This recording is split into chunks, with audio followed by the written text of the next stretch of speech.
The Sultan of Sokoto, Muhammad Saad Abubakar, says nothing can stop the inauguration of President-elect Bola Tinubu on May 29. He is calling on all Nigerians to support the incoming government to succeed. The Sultan stated this while seeking prayers for the success of Tinubu's administration during a roundtable meeting with traditional rulers and religious leaders in the country. The meeting was organized by the World Bank on Wednesday in Abuja. And I have in the studio Baba Yusuf. He's a strategist and policy analyst. Welcome to the studio. Thank you for having me, Hamza. Yes, you heard what the Sultan said. Is he really amplifying the fears of the military 2 days ago that they are tracking some people who are hell-bent in actually truncating the transition?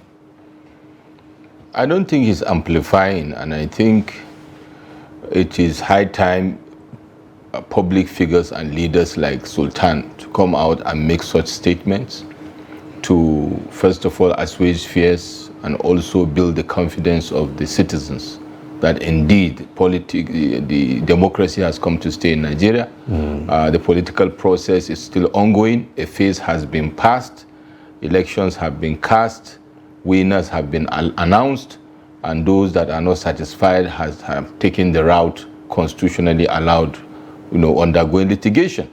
Of course, the statement of the Sultan is coming, at the right time because of the toxic narrative by a lot of fifth columnists and some characters in the country who feel that is the way to go. Unfortunately so, even though they consider themselves also advocates of democracy. Statements of also people that we consider quote and unquote leaders, and even some cases candidates, coming out with scathing remarks that I believe have gone beyond where, the comments have gone beyond the boundary they should be. So it's good to have such counter statements from people like Sultan. From people like people always commend Sultan for being forthright. When it comes to calling people out, he does that without, maybe mincing his words. Yes, is it because of his military background and maybe being on the throne for quite a while so far? No, I don't think it has to do with just being on the throne for a while, Hamza. It has to do with the person of the Sultan. His personality type, his emotional intelligence, his experience in leadership. Of course, his military background also will add a lot of value to it, and also the family background itself. So it's a combination of qualities and attributes that should be of a person of Sultan. His forthrightness is what I call the value added in the person of the Sultan, saying things as they should be. He's a father figure in the nation and is a religious leader for that matter, and therefore the way and manner he conducts himself is commendable, and it is the way to. And it appears Tinubu is unperturbed, going by what he is presently doing. Just a day or two, he met with Konkoso, leader of the NNPP in Paris. What is your takeaway, even though you were not there, but what did you deduct from that conversation? Is it around the national unity or is beyond that? Okay, I will dimension your question and answer from three perspectives. First of all, you asked about his composure, his mien. That is the person of Asiwaju Bola Ahmed Tinubu. People that want to go far in this game must have the quality of calmness in the storm. And that is one quality he has exhibited over time. In the last 23 years of Nigerian democracy, he is a man that you can call a cat with 9 lives. He has been there, done that. And all through the storms, he remains calm. And I think that is what gives him peripheral vision to be able to see things the way they should be seen and to be able to scale heights, the hurdles, the hurdles. And I think this is the quality of a leader that is a winner. Talking about the time now, of course, that is what he should be. He should be calm, cool, and collected. He has been declared a winner. he is declared president-elect, he should be more focused on preparing to take mantle of leadership rather than being distracted by other matters. Because when he becomes distracted, then there's a problem. In the next few days, less than 12 days, 10 days or so, he's going to be sworn in. So he should be very bothered more so with the issues of state rather than matters the politicking and all that. The politicking that are destructive. So I think in his own book right now, in his playbook, that is not the game to play. The game is focus, focus, and focus. And when you talk about the engagement with the national leader of NNPP, the presidential candidate, engineer Dr. Rabiu Musa Kwankwaso, brilliant move. I say it's a mix of both. It has to do with the speculation about the government of national unity. It's a deft move by Bola Ahmed Tinubu because, if you recall, they were mate governors in 1999. Return to democracy. Ashwaji Bola Ahmed Tinubu became governor of Lagos State, and Dr. Rabiu Musa Kwankwaso became governor of Kano State. So they were together at the National Economic Council as mate governors. Now, the right thing to do is what Ashwaji is doing, reining in the benefit of deeply entrenched, long-standing political relationships. And if you look at it from that angle, conversations may be around how will he be able to get back to the table as much as possible long-time political allies or long-time, political juggernauts, to see how he can bring people together to move a country forward at a time that Nigeria is highly polarized and a highly toxic situation. So, and another angle to it is a strategic move, I reckon, by Ashwaju, because if you should know that the NNPP had a clean sweep of the Kano, two senators, the National Assembly, House of Reps. This 18 number or thereabouts House of Rep members elects are critical success factors to deliver, the leadership of the 10th Assembly, especially with regards to the House of Representatives. There's already a hue and cry within the APC ranks with regards to the leadership nomination by the APC and the various camps that are angry with that. And of course, we don't expect a consensus. The counter maneuvers by Ashwaju is to see how he will reach out beyond the party lines. After all, the emergence of the leaders of the National Assembly is not entirely a party affair. So political, acumen in terms of how he tries to get as much votes of members elect of other parties, is what will, make the leaders that will emerge, and that is what will make him win, to be able to get leaders that he can be able to. Then what about Kwankwaso's side? Is it okay what he did? That is meeting with Tinubu. Is it okay strategically? Hamza, I agree that the kind of democratic system we run is a winner's take all, but we should also evolve as a polity, to be honest. Elections should not be a do or die affair. Neither should they be a cutthroat, knife and guns blazing affair. Good sportsmanship and looking forward, political positioning. This is what is happening. For Dr. Rabiu Musa Kwankwaso, he is not a newcomer in this, not a greenhorn in this game. And he is a nationalist. We must give it to him. He is a patriot. He is for the goodness of Nigeria. He will look at what is on the table and look at what is good for the people of Kano State and for the people of Nigeria. I believe in consultations, compromise, and discussions with a view to see how we move Nigeria forward. Hey, we don't have to be on the same page with regards to critical issues. But our political maturity says that we can be in different parties, but we should be able to agree on some issues that will unite us moving Nigeria forward. I give you an example. Yesterday, if you watch the conversations around the meltdown of the banking sector, in America, and there was a hearing, a public hearing, in the National Assembly, at the Assembly of the United States of America. And you see what you call bipartisan, bipartisan position taken with regards to that critical issue. And you know how highly divided or toxic the relationship between Democrats and Republicans is at the moment. But you see where there are critical national issues, bipartisan position taken, people coming to unite on common grounds to deal with the issues. Irrespective of the party leaning. Absolutely, to say this is something that we need to deal with.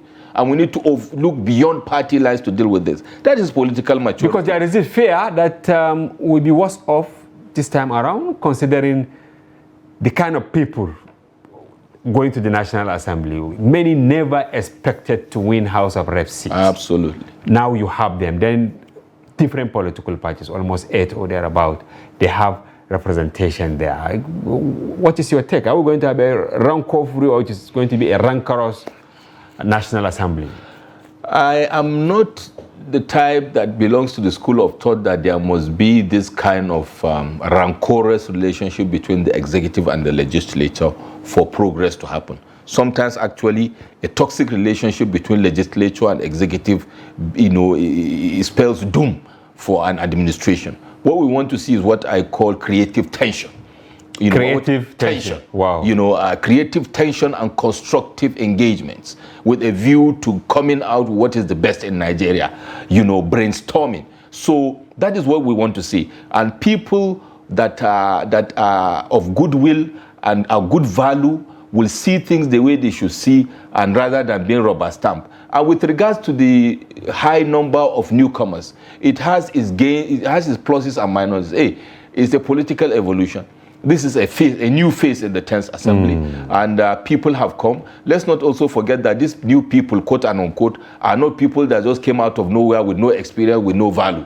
They will definitely come with some value, whether it is political, whether it is technical, whatever it is from many of them are seen as greenhorns. Yes, politically they may be greenhorns. Maybe, but they must have in terms of parliamentary operations and politics and strategy, they may be new. But in 1999, we also had greenhorns and we evolved. But what is also the downside is that lack of experience may play out in a way and manner that may not impact because more than 70% of the all hands have been flushed out. But then again, you ask yourself, in the last 23 years, with all due respect to the National Assembly, what critical values really, in terms of tangible, if you do a comparative analysis to say, can we stand up and give a standing ovation to the parliament in the last 23 years? To be honest, I won't be one of those that will give a standing ovation. So for those that meaning that we are going down, because just yesterday we hosted a legislator here, a senator-elect, and he said, we never had it so bad as in this transition, going by how Tinubu is pushing to ensure that Akpabio and Tajuddin, take over the Senate and the House of Representatives. That it wasn't like this. I cited Obasanjo's time, that he was also actually very influential, but he said, but it didn't work in favor of Obasanjo at the end of the day, and we may see worse scenario this time around. Do you agree with that? I call it political talk. Okay. Why? Because I don't know the member-elect you are talking about, but I have never seen anywhere in the world where a president or a prime minister is not interested to be inclined to influence, or indeed to be interested, whether covertly or overtly, as with regards to who heads the parliament. So are you saying what Tinubu is doing now is okay? Well, I wouldn't say because it is zoning okay one thing, but but this one is apart from zoning, the microzone, the microzone. Absolutely. It's a new thing for us, the observers from outside the party. But what I'm saying is, it is what it is. The party has played a card. Like the member-elect mentioned, these scenarios has played out during the time of Chief Olusegun Obasanjo, even during the time of President Jonathan Goodluck, and even the time of 2015, during the time of General Muhammadu Buhari, where we saw the carpet pulled under the feet of the sitting presidents. And the parliamentary game, we understand, is totally different. And I'm very sure that Asiwaju Bola Ahmed Tinubu is aware of this. If he is not, I will be very shocked. So what I'm saying, like I said somewhere, is APC, and indeed Bola Ahmed Tinubu has flown a kite. And why? From a strategic perspective, they threw these permutations early enough. Right? To test the waters and to see how it will play out. And of course, to give them opportunity to also see if these candidates will be able to scale through. 24 hours in politics is a long time. I can assure you, political reasoning will play out because we are dealing with a highly politically experienced person who also doesn't want to lose. I believe that the president-elect wants to succeed. He wants to make a mark in history in Nigeria. He doesn't want to come and fail. Indeed, his track record has shown that. So I believe that as we are progressing, build up to the swearing in and the proclamation of the 10th Assembly, the dynamics will be changing. And if it matters, when it matters, the party will take a different position. Also, the president-elect is quite aware of the high level of polarization in the country. I can tell you, we have heard some movements within the party of some members-elect that are taking a position that are changing. Okay. I am sure that build-up, especially after the swearing-in, I will tell people to wait and hold our horses until after the swearing of the president-elect. On 29th May. A lot of things will take 180 that he was even turn. contemplating bringing back the proclamation date backwards in order not to extend the wrangling and all that. Whatever it is, the moment the president becomes a sworn-in president, Hamza, the whole conversation changes. Right? But what I'm saying is I'm not promoting imposition. Let me be clear. I'm not promoting imposition of candidates. But would you like to have his way? But I would like a situation whereby internal democracy will hold sway at the end of the day, so that whatever plays out with the parliament, we'll have a parliament that is very robust, very value-oriented, and very value-impactful. Yes, as you mentioned, alignments are realignments. Just on Wednesday night, some of the aspirants for the speakership position, they dropped their ambition in favor of Abbas. You think something like this will also happen in the Senate? Like I said, in the Senate, you see, if you look at the two scenarios, the Senate is a little bit less rancorous. Yeah, because of the maturity of the members. Even historically, it has been so. The House has been the more dynamic and more unpredictable, chamber of the House, right from the election of the leaders and to the processes. It's a highly unpredictable chamber, highly, energetic, if you like. So we will wait to see. I don't anticipate much change in terms of the dynamics, because even if you look at the zoning, in fairness, in time of the Senate, I think it's a better balance. I think the hue and cry about the you are in tune with that. I am in tune in that. But many people in the north, Baba Yusuf, they're so angry that power is completely moving southwards. You see, Hamza, the question is, for those that are saying this, do we want to make progress as a nation, or do we want to stay, or do we want to move backwards? What I'm saying is this is a country of people from different regions, different ethnicity, different tribes. It's not a region of one person. I am from the northwest. Yeah. Right? Precisely Kano. Precisely Kano. But what we are saying is, we saw what the Muslim ticket did. I don't know how Ashwaju pulled that trick, but ultimately Allah subhanahu wa ta'ala gave him the power. But I think it's pushing our luck too far, and an insult on Nigerians to still say we should still have the Senate presidency in the Northwest. Okay? This, to my mind, the numbers. The figures. Yes, numbers. So, you see, when you come with this sense of entitlement, this sense of unity and progressiveness in Nigeria will not change. Numbers are there. We are just talking about the presidency of the Senate, Hamza. And we should not forget about also the Northeastern Bloc. Because sometimes you keep on narrowing it. We talk about North and South, and then we regionalize it and compartmentalize it and narrow it down to what point. The point is this. We should also take cognizance of other people from other nationalities, from other tribe and religion. We should have balance at that level. That is the first step to demonstrate that we want to move forward as a nation. And if we have a Christian from South as a Senate president, why not?